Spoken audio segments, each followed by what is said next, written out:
Wacko that told him that though. Because his statement in the motherfucking his statement there. Bro, God, what you mean? damn, Triple It's actually OG. been 3 Obviously, years. you ain't going to court because you was going to court. Triple Every OG. time you go to court, they gonna let us know you going to court. So I can't go to court for immigration if I got an open gun what case. about fool. the gun case, bullshit? I can't go to court for immigration if I got They an will open give gun you case. your man. time.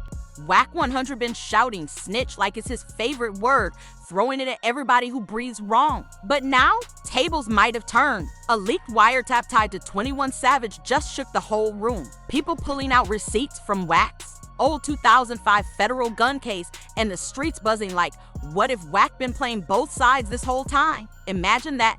The loudest voice in the room accusing everybody else might have been flashing a badge his damn self. Even if it was for a split second, that second could be the crack that breaks the whole thought. And wait, it gets crazier. Word is 21 Savage ain't just seeing that tape, he might have been the one who leaked it. Not reposted, leaked. Sources say he held on to that recording like an ace up his sleeve, just waiting for the right time to fire. And honestly, can you blame him?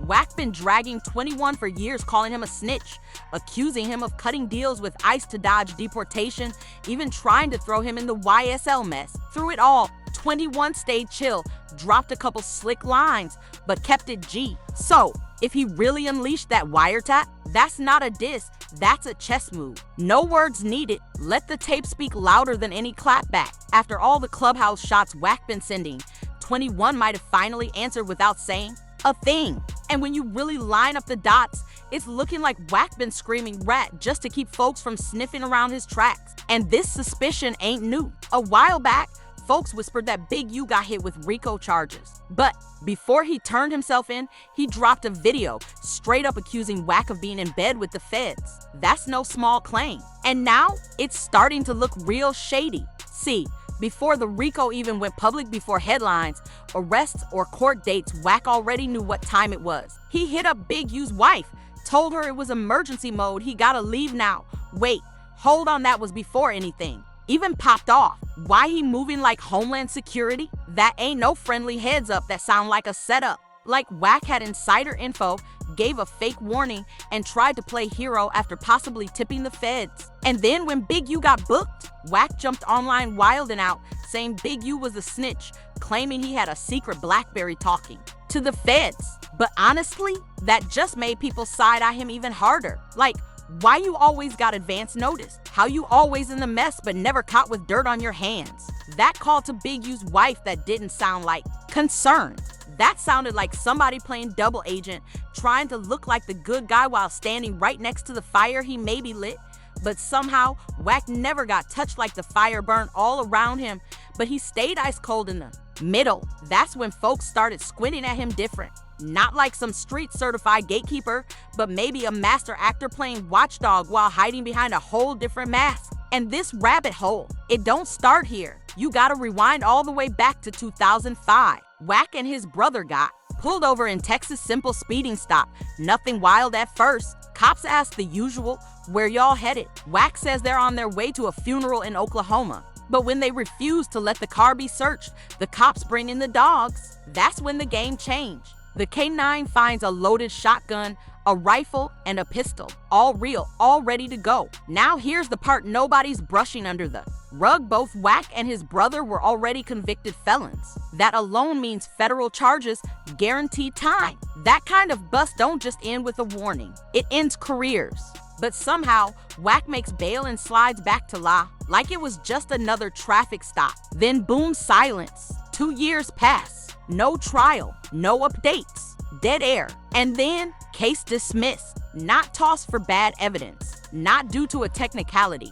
Nah, the court said it was dismissed in the interest of justice. Wait, what? If you know how the courts treat felons caught with heat, you know that phrase don't just fall out the sky. That's not luck, that's a deal. Somebody gave something up. Later on, Wack tried to spin it, said the search was illegal and that's why it got thrown out. But that's cap. The court records were out there and never once did they mention an illegal search. It was a clean dismissal, no explanation, no noise. Just gone. And it gets weirder. The timing of all this? Creepy. Because right around that same window, Suge Knight Waxo boss from the death row days starts catching real heat from the feds. Hollywood Reporter said Suge got slapped with a gang injunction. The whole death row orbit fell apart. Wiretaps, police raids, paperwork flying everywhere. Names got dropped, but guess who stayed clean? Wack, not one charge. Not even a whisper in the court docs. Like he was invisible. And then came that wild Shaquille O'Neal kidnapping case, the one tied to the Main Street Crips. Inside those court transcripts, there's a name that popped up back, a dude making shady calls, leaving messages. And the streets been saying for years, that back ain't no mystery man. That's just Wack with the mask halfway on. And I just want to say this to y'all. When they raided my houses and my property, they was asking about Wack. Wack, loose cannon, 600, and this internet stuff. All of y'all fired. All y'all who be sending shit around the internet, all y'all who be promoting and listening to what they saying, all y'all giving these likes and hidden likes, all y'all supporting it. Fast forward to today, and Wack 100 is all over the internet calling out everybody like he's the street's personal judge and jury gunner. BG, Brick Baby, 21, even Jay Diggs. He out here acting like some street prophet, but let's not play dumb. That 2005 federal gun case, it don't line up with the image he's pushing. You don't walk away from a Fed case with 3 illegal guns in your trunk as a convicted felon unless one of 2 things happen. You either hit the lottery or you handed something over. And now that new clip surfaced, you know, the one where a badge flashes for a split second on screen. It brought that same question back to the surface. That badge didn't just spark drama, it cracked open the same mystery folks been whispering for damn near 20 years. What did Wack trade to walk away that clean? Cause let's be real, his whole persona is built around that one word, snitch. That's his favorite bullet. Anytime a rapper gets jammed up or signs a plea, Wack's first on Clubhouse screaming they folded. Did it to Gunna claimed? He had a 2-hour interrogation tape and swore he'd leak it if Gunna didn't confess. But that tape never dropped, just smoke. Then he came for BG to a man who sat down for over a decade. Said BG cooperated. But again, no paperwork, no proof. Even BG's old celly came out and vouched, said BG stood tall. But did Wack stop? Nah, he kept talking like facts ain't matter. Just more noise, no receipts. And the wild part, on the surface, he plays it well. Folks who don't know better might think he's living by some code. But if you're paying close attention, you start seeing the real pattern. Wack turns up the volume when the pressure's on him. Every time the streets start asking questions, he flips it and starts pointing in every direction but his own. And here's where it gets even more suspect. Wack records everybody. Like, for real. That's not how real ones move. You don't press record on every convo unless you got a plan to use it. Or worse, hand it off. People catching on now, especially after some of the same rappers who argued with him on Clubhouse ended up in cuffs. Loose Cannon got baited into talking too much on there, and next thing you know, boom, he's locked up. So now people asking, was Wack lining Jews up, provoking them to pop off, letting those clips go viral just to make it easier for law enforcement to swoop in? The dots connecting to neatly. He's always at the center of the mess arguments, leak audio, drama, and somehow always untouched. Nah, it ain't all hard proof, but it's a heavy trail of smoke. And eventually, you gotta stop and ask, what's really going on here? That badge flash might have been the spark, but the fire's been smoldering since 2005. From a case that vanished to inside knowledge of RICO charges to wiretaps and tapes, it ain't looking random. It's looking calculated. Now it's all boiling over, and Wack's still moving like he's untouchable.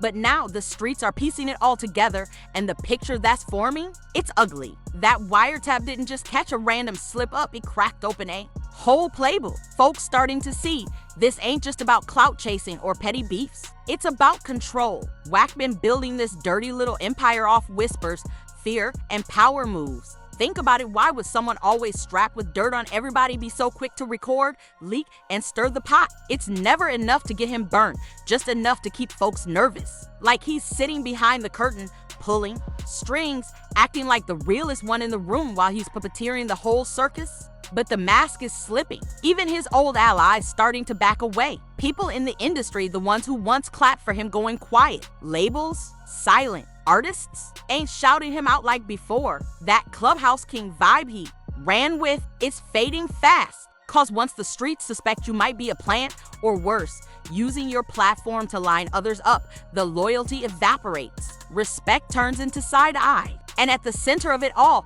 one question still haunts. Everything. How did a felon caught with 3 loaded guns walk so clean while everyone else got swept under? Now with all these leaks, whispers of Fed connections, and sketchy behind-the-scenes moves, people ain't looking at Wack like just a loud voice anymore. They looking at him like a liability. And it gets deeper. Word is, another tape might be sitting in the vault, waiting to drop. This one might be way heavier than anything we've seen so far. Rumors say it don't just touch rappers or street drama. This tape could name names way beyond hip-hop. Government TIs, closed-door deals, stuff that was never supposed to see daylight. And the whispers? They say Wack been paying to keep certain tapes buried, allegedly cutting checks, making hush deals, all to stop certain bombs from going off. But the problem with secrets? They don't stay buried forever, especially when you've spent years turning people into enemies on every stage, from Clubhouse to podcasts to the pavement. Wack been pressing everybody, thinking he'd never get pressed back. But if this new tape sees daylight, it could flip the whole script. Folks already questioning how he moves, but this could be the kill shot to the image he's been carefully selling.